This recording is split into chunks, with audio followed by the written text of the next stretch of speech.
Hey guys, welcome to the kitchen of Tech Guru for You. Yes, I said it, kitchen. I have for you today a burger press.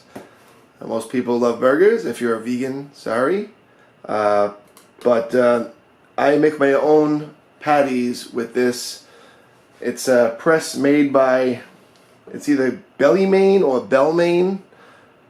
It makes various size burgers. You control how fat you want them basically, and makes burgers from anywhere from 1/4 of an inch thick to a whopping 1.5 inches thick.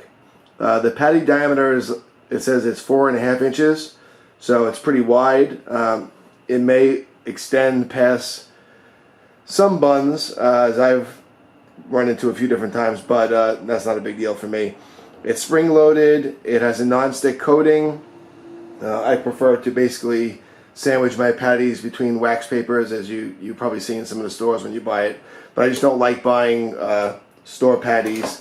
They're just not very good quality meat. So I just buy my meat in bulk basically, and use this along with a food saver to suck out all the air basically and keep them fresh, and then go ahead and freeze them. So I buy a whole bunch of chopped meat in one shot. Just make all my burgers, vacuum seal them, throw them in the freezer, and then anytime I want them, I got them. I can do them in packs of 4, packs of 2, individually, however I want to make them, or any combination. So inside the box, we have a usage instruction sheet,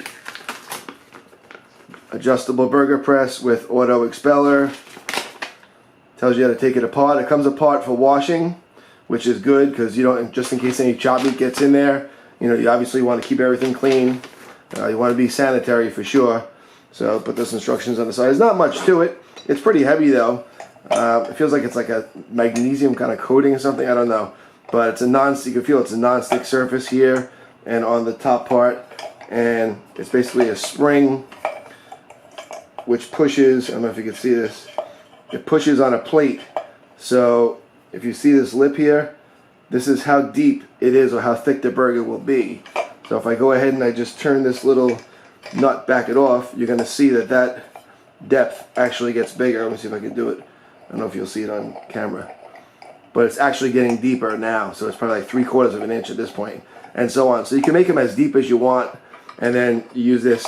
You basically put the burger in, push it down. You don't push this, just push it down. It forms the burger. And if it gets stuck in there, you just pop her out. And that's it. It's pretty easy to do once you get the hang of it. Definitely takes a few times. Put the burger in, clamp her down, and once you push it down, it forces it into the patty format, and then you take it out. What I like to do is put a sheet of wax paper on top, put it on here, put the chopped meat, ball of chopped meat, smash it down, it'll form the patty. I don't really need to use this because I have the wax paper on top so it doesn't get stuck to anything. And it also keeps the inner workings clean because it's really not contacting the surface here, it's contacting the wax paper. So it's a minimal cleanup. I clean it just to be, sanitary and whatnot, to keep it in good shape. But by doing that, by putting the paper on top and bottom, like putting a sheet down here, put the burger on, and then put this on top of the chopped meat. Well, it's not a burger yet, it's a bowl of chopped meat. Put this on top and then squeeze it down. So when this squeezes down, nothing's really contacting the meat.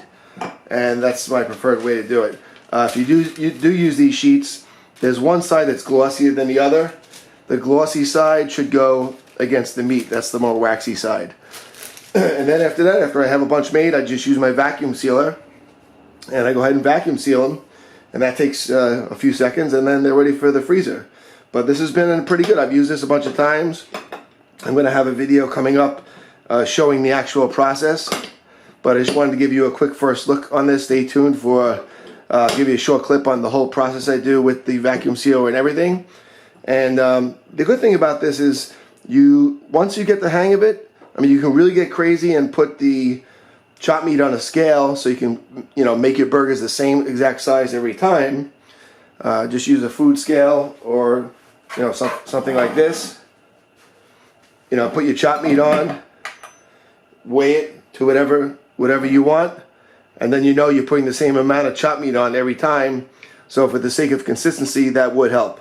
If you don't want to go that crazy, I mean, with practice, you could pretty much eyeball it and get close. It doesn't have to be exact as long as it's close, and you will get, very close after, a few times of practice.